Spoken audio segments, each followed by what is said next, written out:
Hello everyone, welcome to my YouTube channel study point. তোমরা যারা GNM ANM 2022 এর জন্য প্রিপারেশন নিচ্ছ তারা প্রত্যেকে জানো যে ইংলিশ একটা গুরুত্বপূর্ণ পেপার। আজকে আমরা 23 মক টেস্টে পৌঁছে গেছি। এখান থেকে তোমাদের 15 মার্ক থাকবে। অবশ্য তোমরা 15 মার্কের মধ্যে পেতে গেলে আমাদের চ্যানেল প্লেলিস্টে যাও এবং প্লেলিস্টে গিয়ে ইংলিশের যে তোমাদের 23 অর্থাৎ 23টা আলোচনা মক টেস্ট হয়েছে সেগুলো প্রত্যেকটা পুঙ্খানুপুঙ্খভাবে দেখো, কারণ এগুলো বেসিক কনসেপ্টের সাথে এবং বিভিন্ন ছবির সাথে আমি তোমাদের সাথে প্রেজেন্টেশন করেছি যাতে তোমাদের অনেক বুঝতে সুবিধে হয়। তো চলো আজকে আমরা কিন্তু আলোচনা করব খুবই গুরুত্বপূর্ণ। অবশ্যই তোমরা দেখো এখানে বলা হচ্ছে he is sitting dash the park. তোমরা প্রত্যেকে জানো এখানে যেটা বলা হচ্ছে যে হি ইজ সিটিং, সে বসে আছে দ্য পার্ক অর্থাৎ পার্কের মধ্যে। তাহলে তোমাদের এইভাবে ফিলিং দ্য ব্ল্যাঙ্কস থাকবে। আমরা কিন্তু সবসময় 2021 সালে তোমাদের যে পরীক্ষাটা হয়েছে সেটাকে ফলো করে কোশ্চেনগুলো প্রিপেয়ার করছি যাতে তোমরা অবশ্যই কমন পাও। তাহলে অবশ্যই তোমরা অ্যান্সার দিয়েছো, অপশন এ হয়ে যাবে সঠিক উত্তর, কারণ অবশ্যই তোমাদের ইন হবে, কারণ হচ্ছে সে বসে আছে পার্কের মধ্যে বসে আছে, অবশ্যই ইন তোমাদের ব্যবহার হবে। দেখো ইন এবং ইনটু দুটোর কিন্তু একটা পার্থক্য আছে। ইন মানে হচ্ছে অলরেডি যে আগে থেকে বসে আছে। সাপোজ ধরে নাও এটা একটা বাড়ি রয়েছে, ওকে, এটা একটা বাড়ি বা স্কুল রয়েছে, এ একজন যদি অলরেডি আগে থেকে থাকে তাহলে সেটা ইন হবে। আর কেউ যদি বাইরে থেকে যায়, কেউ বাইরে থেকে যদি ভেতরে বাড়িতে প্রবেশ করে তখন সেটা কি হবে, ইনটু হবে। ঠিক আছে, তাহলে সেটা তোমরা অবশ্যই কিন্তু তোমাদের যখন কোশ্চেন থাকবে অবশ্যই সেটা ভালো করে ফলো করে অ্যান্সারগুলো দেওয়ার প্রত্যেকে চেষ্টা করবে। ঠিক আছে, নেক্সট আমরা দেখবো এখানে বলা হচ্ছে he has been living in this house dash in 1985। তাহলে তোমাদের এর আগে আমি বারবার বলেছি যদি পারফেক্ট কন্টিনিউয়াস টেন্স থাকে তাহলে অবশ্যই তোমাদের যেটা ব্যবহার করতে হবে সেটা হচ্ছে অপশন নাম্বার বি, অর্থাৎ অবশ্যই তোমাদের সিন্স ব্যবহার করতে হবে।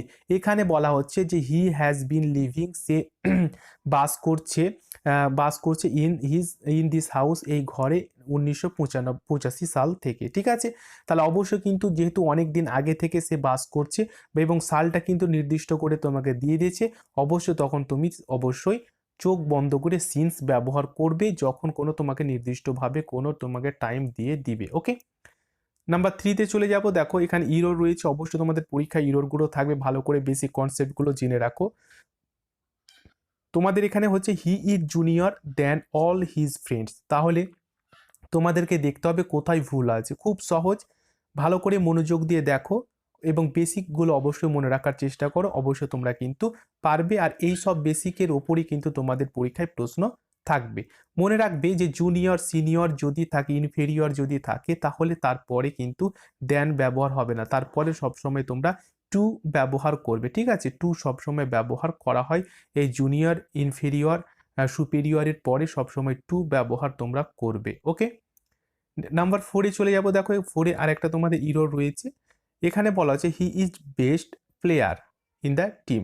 দেখো তোমাদের যদি সুপারলেটিভ থাকে, ওকে, তোমাদের যদি সুপারলেটিভ কোনো ডিগ্রি থাকে তাহলে তার আগে এই দ্য ব্যবহার তোমাদের অবশ্যই করতে হবে। দেখো বেস্ট হচ্ছে সুপারলেটিভ, তার আগে কিন্তু দ্য নেই, তাহলে দ্য ব্যবহার অবশ্যই তোমাদের করতে হবে। He is the best player in the team, এইভাবে কিন্তু তোমাদের করতে হবে। বেসিকগুলো অবশ্যই তোমরা একটু জেনে রাখো। নেক্সট আমরা দেখবো ফ্রেজাল ভার্ব রয়েছে টার্ন ডাউন। দেখো এটা কিন্তু তোমাদের জন্য আমি হোমওয়ার্ক দেব, কারণ হচ্ছে এটা কিন্তু বিগত আমি ক্লাসে আলোচনা করেছি তোমাদের, যাতে তোমাদের মনে থাকে এবং তোমরা মনে করতে পারো এবং এইভাবে তোমরা অ্যান্সারগুলো করতে পারো। এই কারণে অবশ্যই তোমাদের মাঝে মাঝে আমি কিন্তু হোমওয়ার্ক দিচ্ছি যাতে করে কি অবশ্যই তোমরা অ্যান্সারটা করতে পারো। ওকে, তাহলে টার্ন ডাউনের সঠিক মিনিং তোমরা অবশ্যই কমেন্ট সেকশনে জানাবে, আশা করছি অবশ্যই তোমরা প্রত্যেকে অ্যান্সার সঠিক দেবে। ওকে, নেক্সট রয়েছে দেখো ফিল ইন দ্য ব্ল্যাঙ্কস রয়েছে he did not attend dash what his mother advised him.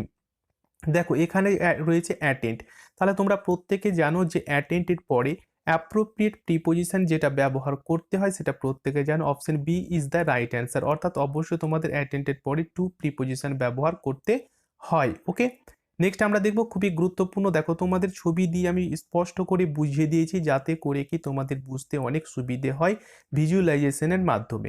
এখানে বলা হচ্ছে এই গ্রুপ অফ শিপ, শিপ মানে হচ্ছে ভেড়া বা একটা ভেড়ার গ্রুপকে তোমরা দেখেছো, এই যে ছবিতে দেখতে পাচ্ছ একটা ভেড়ার গ্রুপ রয়েছে, এদেরকে কি বলা হয়, সঠিক অ্যান্সার হয়ে যাবে অপশন নাম্বার এ, অর্থাৎ ফ্লক বলা হয় একটা ভেড়ার দলকে। ওকে, নাম্বার 8-এ চলে যাব। দেখো এইটে ফিল ইন দ্য ব্ল্যাঙ্কস রয়েছে, খুবই গুরুত্বপূর্ণ রয়েছে। I dash watching TV when Shamim and Suman arrived. দেখো আমি যখন টিভি দেখছিলাম তখন শামীম এবং সুমন এলো।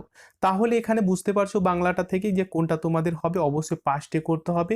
কিন্তু একটা কথা মনে রাখবে, যখন এখানে আই লেখা আছে তখন ওয়ার কখনো ব্যবহার করতে হবে না, যেহেতু এটা এই দুটো হচ্ছে পাস্টের, ওয়ার আর ওয়াজ, আর এটা হচ্ছে প্রেজেন্ট, এটা হচ্ছে প্রেজেন্ট। তাহলে এই দুটোর মধ্যে অর্থাৎ ওয়ার আর এখানে ওয়াজ দুটোর মধ্যে একটা তোমাকে ব্যবহার করতে হবে। তো যেহেতু যেহেতু আই আছে সেহেতু তোমাকে অবশ্যই ওয়াজ এই অক্সিলারি ভার্ব অবশ্যই ব্যবহার করতে হবে।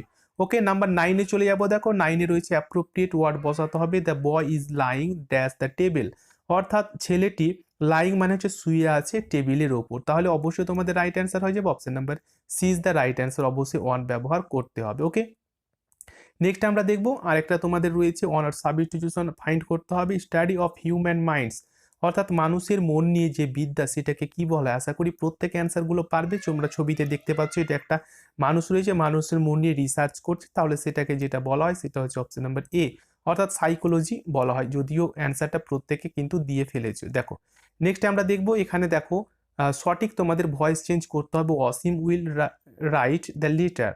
তাহলে দেখো এটা কি করে করতে হবে প্রত্যেকে জানো, কারণ এই যে তোমাদের অবজেক্ট রয়েছে এটা প্রথমে সাবজেক্ট অনুযায়ী বসে যাবে, তারপরে তোমাকে দেখতে হবে এটা কি রয়েছে। দেখো এখানে উইল রয়েছে, তাহলে উইল থাকলে অবশ্যই উইল বি তোমাদের লিখতে হবে। তো রাইট অ্যান্সারটা সবাই দিয়ে ফেলেছো, রাইট অ্যান্সারটা দেখে না, অপশন এখানে C is the right answer, অর্থাৎ দ্য লেটার প্রথমে আসবে, উইল থাকলে অবশ্যই তোমাদের বি যুক্ত করতে হবে, এবং ভার্ব যেটা রয়েছে সেটা থার্ড ফর্ম অবশ্যই ব্যবহার করতে হবে। ওকে, নাম্বার 12-এ চলে যাব। দেখো 12-এ রয়েছে ইডিয়ম ফ্রেজেস রয়েছে, খুবই গুরুত্বপূর্ণ। অবশ্যই দেখো তোমাদের ছবি দিয়ে ভালো করে এখানে স্পষ্ট করে দিয়ে দিচ্ছি যাতে তোমাদের অনেক সুবিধে হয়। দেখো এখানে tie the knot, tie the knot, তাহলে তোমাদের এখানে ফাইন্ড করতে হবে। দেখো এখানে দেখো টাই মানে প্রত্যেকে জানো যে জামাতে কিন্তু অনেকে টাই ব্যবহার করে। এই টাই কথার অর্থ হচ্ছে গিট বাঁধা, দ্য নট। ওকে, তাহলে একটা দেখো তোমাদের এখানে সঠিক অ্যান্সারটা আগে বলে নিই। Option A is the right answer, to get married, অর্থাৎ বিবাহ করতে যাও বা বিবাহ করা। ঠিক আছে, দেখো বিবাহ যখন দুজন একে অপরের যদি বিবাহ কেউ করে তাহলে কি হলো, দুজনের মধ্যে কিন্তু একটা গাঁট বন্ধ হয়ে গেল। ওকে, বা দুজনের মধ্যে কিন্তু একটা, দেখো এইভাবে দড়িটা তোমরা দেখতে পাচ্ছ, এইভাবে দুজনে হাজবেন্ড ওয়াইফের মধ্যে একটা সম্বন্ধ সৃষ্টি হলো। বা তোমরা দেখেছো যে সাত পাকে যখন বাঁধা হয় তখন ছেলে মেয়ে উভয় পক্ষের কি হয়, গিট বেঁধে দেওয়া হয়। তোমরা দেখেছো সাত পাকে ঘুরতে, তোমরা দেখেছো বিভিন্ন বিবাহে, তাহলে সেখানে কি হয়, মেল এবং ফিমেল দুজনের মধ্যে কিন্তু ওড়নাতে কি করা হয়, গিট বেঁধে দেওয়া হয়। তাহলে সেটা হবে তোমাদের সঠিক উত্তর। আশা করি প্রত্যেকে বুঝতে পেরেছো। সবসময় তোমরা রিয়েলিটি এক্সাম্পলটা মনে রাখার চেষ্টা করবে যাতে করে কি তোমাদের বুঝতে অনেক সুবিধে হয়। ঠিক আছে, নেক্সট আমরা দেখবো খুবই গুরুত্বপূর্ণ ইনডাইরেক্ট স্পিচ রয়েছে। Sonia said you help my sister. Okay, you help my sister কি করে করতে হবে প্রত্যেকে জানো, এবং অ্যান্সারটা আশা করি প্রত্যেকে দিয়ে ফেলেছো। সঠিক অ্যান্সারটা দেখে না, option C is the right answer অবশ্যই, কারণ এখানে সেডের পরিবর্তে অবশ্যই সেডের পরে আর কি অবশ্যই তোমার লিঙ্কার হিসাবে দ্যাট ব্যবহার করতে হবে। ইউ যেহেতু বলা হচ্ছে, ইউ মানে হচ্ছে তোমার, তাহলে অবশ্যই আই ব্যবহার করতে হবে। এবং হেল্প যেটা রয়েছে, হেল্পের কিন্তু এখানে তোমাকে থার্ড ফর্ম ব্যবহার করতে হবে না, সরি সেকেন্ড ফর্ম, কারণ হচ্ছে এটা কোন টেন্সে রয়েছে, এটা তোমাদের রয়েছে প্রেজেন্ট ইনডেফিনাইট। প্রেজেন্ট ইনডেফিনাইট থাকলে তোমাদের অবশ্যই কি হয়ে যায়, পাস্ট ইনডেফিনাইট হয়ে যায়। আর ফার্স্ট ইনডেফিনাইট বা সিম্পল পাস্টে অবশ্যই তোমাকে ভার্বের থার্ড ফর্ম সেকেন্ড ফর্ম ব্যবহার করতে হয়। হেল্পের যেহেতু সেকেন্ড ফর্ম এবং থার্ড ফর্ম দুটোই কিন্তু সেম। ঠিক আছে, দুটোই কিন্তু সেম, এই কারণে অবশ্যই তোমাদের হেল্প হয়েছে। হার বলতে এখানে মাই, যেহেতু মাই বলতে সোনিয়াকে বোঝানো হয়েছে, এই কারণে অবশ্যই তোমাদের হার বাই সিস্টার কিন্তু তোমাদের বসে গেছে। ওকে, নাম্বার 14-এ দেখবো। দেখো 14-এ রয়েছে সঠিক স্পেলিং তোমাদের ফাইন্ড করতে হবে, কোনটা সঠিক স্পেলিং হবে, ক্যালেন্ডার। আশা করি প্রত্যেকে উত্তরটা দিয়ে ফেলেছো, সঠিক অ্যান্সার হয়ে যাবে option number A is the right answer. Okay, number 15-এ চলে যাবো, খুবই গুরুত্বপূর্ণ রয়েছে fill in the blanks appropriate word দিয়ে তোমাদের করতে হবে। আশা করি প্রত্যেকে পারবে।